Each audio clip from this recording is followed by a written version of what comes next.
Right, well, to start with, my name's Nicholas Bromilow. I'm from England, as you can probably tell. I'm doing my Masters at Kent State, Ohio, and I'm very grateful to be here for a number of reasons. The standard of the orchestras here and the students, everybody has been so wonderfully friendly, and the mentors and the professional musicians, it's just a wonderful place to be. So I'm very grateful to be here. When it comes to my background, I went to Southampton University and graduated all the way back in 2013. So I've had quite a break from my education, and so I did a lot of work in England, running choirs, orchestras, teaching lots of students. And so to come to the States and have a chance at working here, which is a very different feel, it's a really wonderful place to be. So thank you all very much for having me.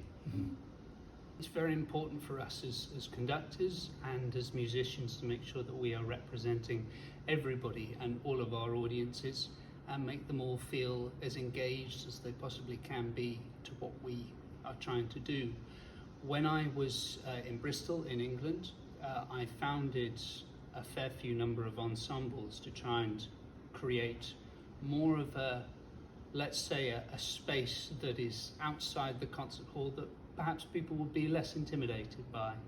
A couple of projects that I was particularly proud of, we had an orchestra where we took this orchestra into a nightclub and we performed coincidentally the second week of repertoire that one of the orchestras played here, which is the Bernstein West Side Story Symphonic Dances and the Stravinsky Rite of Spring. We took that program, put it in a nightclub, and also had some dancers and had a salsa band, and it was a wonderful occasion. And the diversity of audience that we had as well, many people that simply weren't able to, well, simply didn't feel comfortable in some ways of coming to a classical music performance, felt like they could at that time. So it was truly a wonderful experience to do that. So when I worked with the London Male Voice Choir, it was only for two very short occasions in the Royal Albert Hall in London. My teacher, mentor, and still very good friend, Edward Rees-Harry, created, along with the London Male Voice Choir, a huge project of, I think it was around 800 singers, and you can imagine the sound of that. It was really quite astonishing. The thing that I've really come to appreciate over not just this, during that process of being in the Albert Hall and wandering around and really get a feeling of the acoustic from place to place, is that how important it is to have a good acoustic and a good hall and to adapt to it as you go from place to place. One of the things that I've really taken from the Eastern Music Festival is being able to sit and simply observe the conductors, the orchestras from the audience perspective. How does the sound differ on stage for the conductor, for individual sections, and then taking that experience, and I hope I will try to use that sort of experience for the future in terms of how to make an ensemble sound the best it possibly can.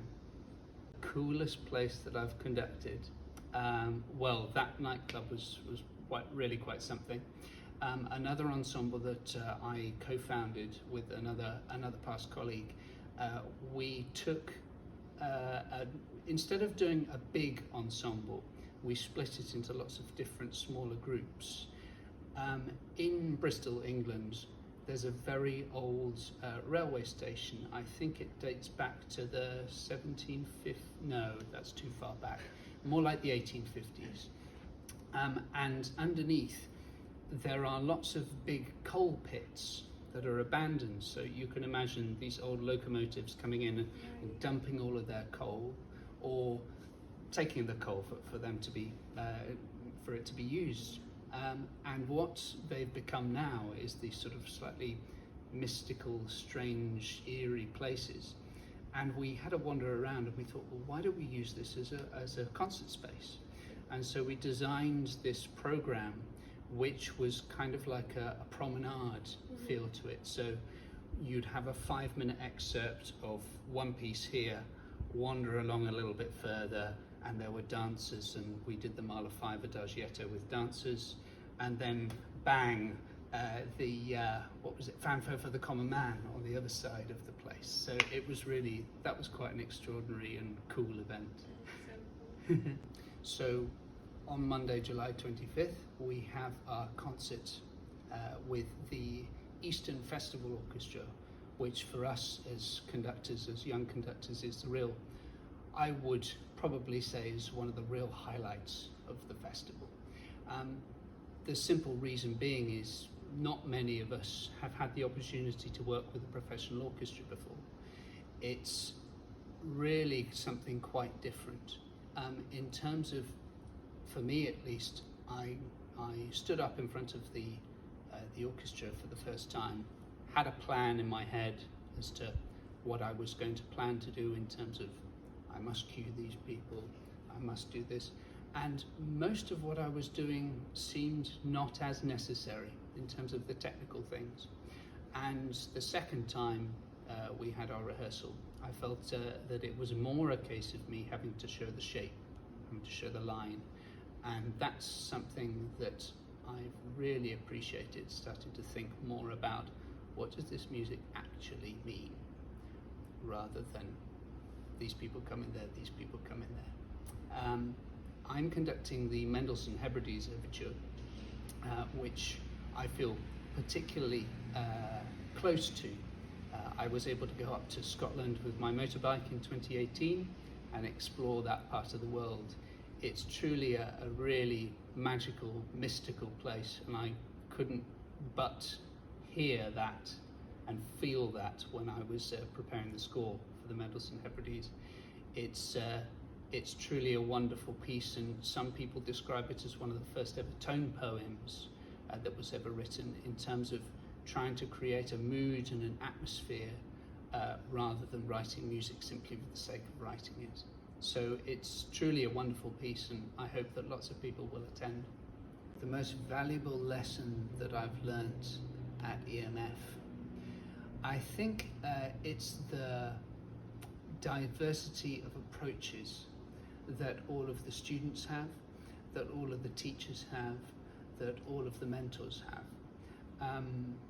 In terms of approaching music, I think often one can sort of become very dogmatic in terms of approaching things one single way.